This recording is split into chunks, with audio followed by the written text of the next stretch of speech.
നമസ്കാരം കൂട്ടുകാരെ, ഞാൻ പീറ്റർ ചോൾ. ഇന്നത്തെ പുതിയ വീഡിയോയിലേക്ക് ഏവർക്കും സ്വാഗതം. അതായത് 30/7/2025 ബുധനാഴ്ച റബ്ബർ വിലയിൽ വലിയ മാറ്റം. ലാറ്റക്സ് വിലയിലും ഒട്ടുവിലയിലും വില കുറയുന്നു. ഇനി കോട്ടയം ബോർഡ് വില നോക്കുമ്പോൾ RSS 4 kilo 211, RSS 5 kilo 207, ISNL 20 189, latex 60% DRC 144 രൂപ 75 പൈസ. ഇതാണ് കോട്ടയം ബോർഡ് വില. ഇനി കൊച്ചി വില നോക്കുമ്പോൾ RSS 4 കിലോ 211, RSS 5 കിലോ 207 ആണ്. ഇതാണ് കൊച്ചി വില. ഇനി കേരളത്തിലെ മറ്റിനം ഗ്രേഡിയൻ ഷീറ്റ് നോക്കുമ്പോൾ ലൂസ് കിലോ 198, ലോട്ട് കിലോ 179 മുതൽ 184 ഒട്ടുപാൽ നോക്കുമ്പോൾ 80% ഡിയാസിയുള്ള ഒട്ടുപാൽ കിലോ 141, 60% ഡിയാസിയുള്ള ഒട്ടുപാൽ 105 കേരളത്തിലെ വ്യാപാരി വില നോക്കുമ്പോൾ വ്യാപാരി വില Kottayam RSS 4 kilo 203, RSS 5 kilo 199, ISNL 20 176 മുതൽ 176 പൈസയാണ്. ഒട്ടുപാൽ നോക്കുമ്പോൾ 70% DRCയുള്ള ഒട്ടുപാൽ കിലോ 118 മുതൽ 128. ഇന്നത്തെ വ്യാപാരി വിലയിൽ RSS 4ഉം 5ഉം 1 രൂപയാണ് കുറയുന്നത്. ISNL 20 2 രൂപയും കുറഞ്ഞു. അതേസമയം ഒട്ടുപാലിൽ 6 രൂപയാണ് ഇന്നത്തെ വിലയിൽ കുറഞ്ഞത്. ഇതാണ് ഇന്നത്തെ രാവിലത്തെ റബ്ബർ വില. മിക്ക ആൾക്കാരും ടാപ്പിങ്ങിന് സന്തോഷവാനായിട്ട് ഇറങ്ങിയിരിക്കുകയാണ്.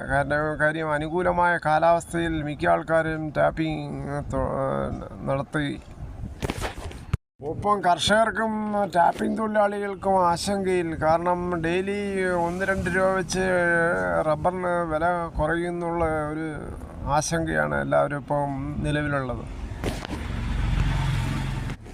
ഇനി കേരളത്തിലെ മറ്റു വില നോക്കുമ്പോൾ കുരുമുളക് അൺഗാർബിൾഡ് കിലോ 665, കുരുമുളക് പുതിയത് 655, കുരുമുളക് ഗാർബിൾഡ് കിലോ 685, ചുക്ക് 250, മഞ്ഞൾ സേല 155, കുരുമുളക് വയനാടൻ 660, ചേട്ടൻ 650, കയർ ഇഴക്കയർ 10, കരിപ്പോട്ടിക്കയർ 10 മുതൽ 15, ജാതിക്ക തൊണ്ടോടി കൂടി 250, ഗ്രാമ്പു 790, ചേട്ടൻ 900.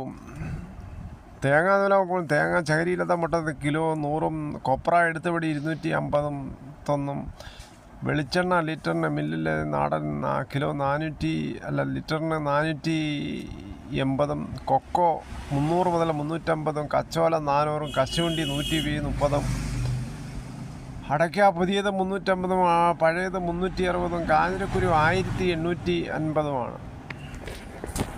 കേരളത്തിലെ സ്വർണ്ണവില നോക്കുമ്പോൾ സ്വർണം 1 ഗ്രാം 9150, 1 പവൻ 73,200 അതേസമയം 24 ക്യാരറ്റ് 1 ഗ്രാം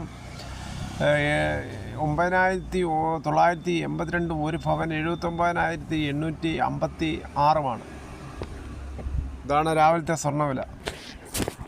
വെളിച്ചെണ്ണ കൂടിയിരിക്കുന്ന വില കുറയ്ക്കാമെന്ന് വ്യവസായികൾ. കൊച്ചിയിൽ വ്യവസായികളുമായി നടത്തിയ ചർച്ചയിലാണ് തീരുമാനം. വ്യവസായികളുമായ ചർച്ചയിൽ മന്ത്രി GR അനിലും വ്യവസായ മന്ത്രി P രാജീവും ഉണ്ടായിരുന്നു. ഇത്രയും സമയം കണ്ടതിൽ വളരെ നന്ദി.